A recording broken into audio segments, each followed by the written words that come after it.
So here we are at the wax bench. We've taken our model that we just injected it with wax. We take our wax pen. This is going to be the same spruing process as we used to make the model sprue.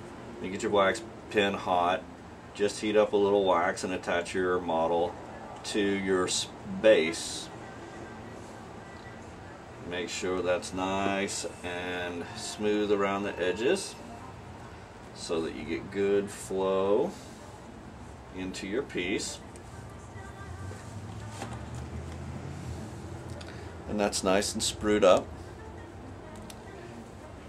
Ready to put the flask top on it.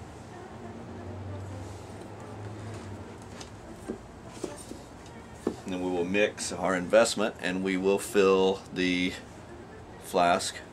I forgot to add is before you sprue this leaf, remember to weigh it so that you know the wax weight, so that you'll know how much metal to set aside for your casting. It's very important because you'll spend a lot of time waxing these things up, and then you'll look at the whole tree if it's multiples, or you'll look at the one and you'll think, geez, I gotta cut this thing off and weigh it. The investment I use is Kerr Satin Cast, and this is the best in the business. This is the best investment that I've ever found for gold and silver castings. You can find it in suppliers throughout the nation. Now that we've measured out the correct amount of investment for the size of our flask, we will start the investment process. This is done by, I like to put the correct amount of water in first, then you don't have any investment cling to the bottom it gets away from. Let's set this aside for right now. We have to mix this and vacuum it. Then I'll add my investment. When I do, I will set my egg timer for 3 minutes, because you need to mix this for exactly 3 minutes. And I like to use an egg beater to do it. Still mixing. 3 minutes takes a long time. You won't believe how long 3 minutes is. But you need to keep mixing it this way. That way it's equally mixed, the water and the investment, and you don't get lumps. Still mixing.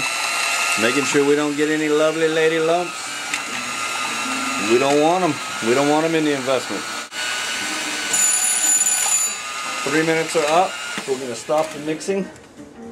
This investment has a working time of 7 minutes, so you kind of need to keep moving.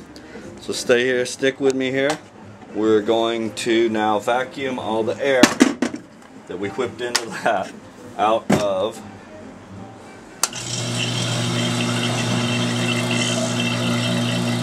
Make sure all your bubbles are out of there by agitating it a little bit. Release your vacuum. Pour it just like a beer at a keg party so you don't get any air trapped in there.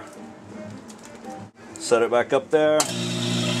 Let it pull 30 pounds again just to make sure that you have all the bubbles out.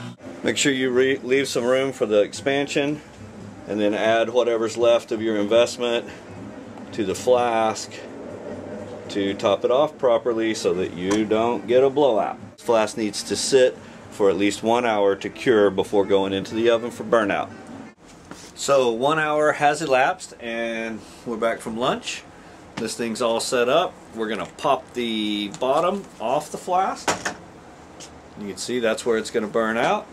We're going to put it right into the oven.